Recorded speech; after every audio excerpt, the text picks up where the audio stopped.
안녕하세요, 뉴스반장입니다. 국힘당이 아사리판으로 변해가고 있습니다. 아마추어 대선 후보 윤석열 탓이 큰데요. 하루에도 이랬다 저랬다 변덕이 죽을 끓다 보니 윤석열의 오락가락을 감당할 수 없는 이유에서인 겁니다.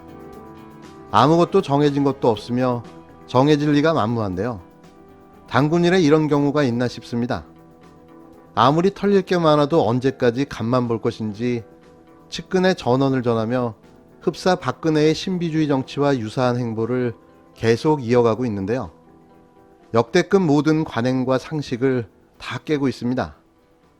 김재원 국힘당 최고위원은 17일 이준석 대표를 겨냥해 당 지도부가 공정하게 경선 관리를 해준다는 확실한 의지를 보여야 윤석열 전 검찰청장도 들어온다며 당에 들어가 망신을 당할 것 같다면 들어오겠냐고 비판했는데요.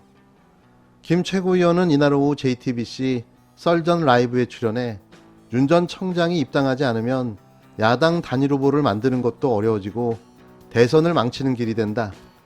그런 짓을 하면 안 된다며 이같이 말했습니다. 철저하게 윤석열 편에 서서 이준석 대표에게 날을 세운 건데요. 이 대표가 당대표를 맡은 지 일주일도 안 돼 내분이 터지기 시작한 겁니다. 앞서 이 대표는 한 언론과의 인터뷰에서 윤 전 청장에 대해 아마추어 티가 너무 나고 아직은 준비가 안 된 모습이라며 입당을 하면 조직적으로 전문가들의 도움을 받을 수 있다고 말했는데요. 국힘당 대선 주자인 유승민 전 의원과 하태경 의원도 윤 전 청장을 향해 간보기 그만해라, 모호한 화법이라고 비난한 바가 있습니다. 우리 당에서 지금까지 불과 얼마 전까지, 요즘 뭐 조금 분위기가 낮았지만 얼마 전까지 불임정당이라고 했잖아요. 실제로도 저는 그렇게 봐요.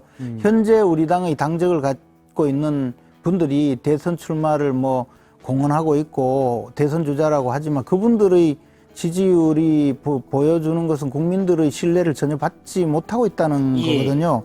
그분들로만 우리가 대선을 치러야 된다면 저는 대선 승리 가능성은 전무하다고 생각합니다. 그리고 우리 당 후보들로만 대선을 치른다는 것은 결국 야권 단일 후보를 만들지 못한다는 거잖아요. 예. 그렇게 된다면 어떻게 대선에 승리할 수 있겠어요? 그래서 윤석열 전 총장이라는 새로운 거목이 탄생한 거거든요. 지금 이제 대선 주자라는 분들이 뭐 빨리 입당해라, 간보지 마라 이렇게 이야기하는 것이 뭐 빨리 입당한다면 그분들 환영식 해주려고 그런 거 아니잖아요. 솔직히 말씀드려서 윤석열 총장 입당하면 그때부터 온갖 공격을 하고 그렇게 해서 완전히 끄집어 내리려는 거잖아요.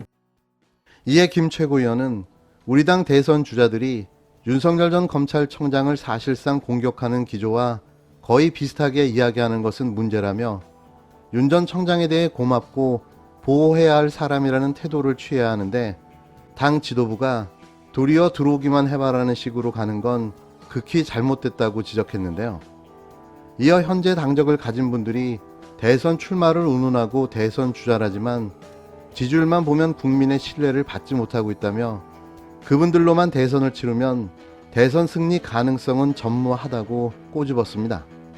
그러면서 대선 주자라는 분들이 입당을 빨리 하라고 하고 간보지 말라고 하는데 빨리 입당한다고 환영식 해주는 것도 아니지 않나라며 윤 전 청장이 입당하면 그때부터 온갖 공격을 하고 완전히 끄집어 내리려는 것이 아닌가라고 지적했는데요.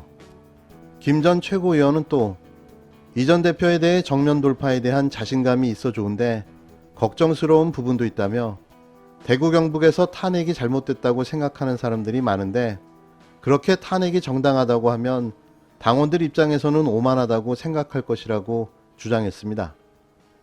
윤석열의 입장을 두고 벌써부터 국힘당 당내가 아사리판으로 변해가고 있습니다. 고이던 아니던 그는 차기 대선 주자 1위라는 여론조사 결과에 취해 한껏 몸값을 올리는 분위기인데요. 그래서 마음대로 해봐라, 나는 마이웨이 하겠다는 입장문이 나오게 된 거죠.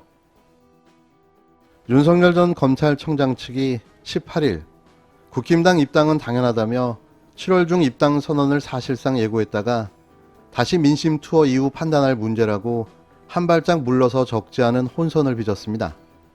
여전히 오락가락 횡설수설 중심을 못 잡고 헤매고 있는데요. 윤 전 청장이 지난 3월 이후 100일 넘게 고수해온 전원정치의 폐해가 적나라하게 드러나고 있는 겁니다. 흡사 박근혜의 신비주의 정치와도 너무나도 닮은 그의 행보는 이게 뭔가 하는 괴기스러움까지 느껴지는데요. 윤 전 청장 측 이동훈 대변인은 이날 KBS 라디오 최경영의 최강시사와의 인터뷰에서 황당한 답변과 준비 안 된 모습으로 많은 국민들에게 큰 웃음을 전해줬습니다. 인터뷰 내내 엉뚱한 답변을 하는가 하면 진행자인 최경영 기자에게 좋은 의견을 달라는 등 일반 상식으로는 도무지 이해할 수 없는 방식의 인터뷰로 주변을 당황하게 만들었는데요. 20여 분 가까운 인터뷰 시간 동안 대체 뭘 말하려 하는지, 윤석열의 메시지는 뭐였고 입장은 뭐였는지 도대체 알 수가 없었습니다. 시종일관 그가 말하면 최경영 기자가 그의 말을 해설하거나 정리해주는 방식으로 이 인터뷰는 진행됐는데요. 결론은 아무것도 준비된 게 없다는 거였습니다. 그냥 뜬구름 잡는 소리만 할 뿐 실체도 내용도 없었는데요. 정말 웃겼던 건 사람이 함께 모일 사무실도 없어서 스타벅스에 모여 회의를 한다는 이동훈 대변인의 답변이었습니다. 이동훈 대변인 전화 연결돼 있습니다. 안녕하세요. 예, 안녕하세요. 예. 이동훈 대변인은 최근까지 조선일보 기자셨죠? 네, 그렇습니다. 예. 윤석열 전 총장의 캠프로는 언제 이동을 하신 겁니까? 지난주죠. 한 2주 됐습니다. 지금. 아, 그러셨군요. 그러면 이제 출근은 어디로 하세요? 출근은 지금 사무실이 아직 오픈을 안 해가지고 예. 스타벅스로 하고 있습니다.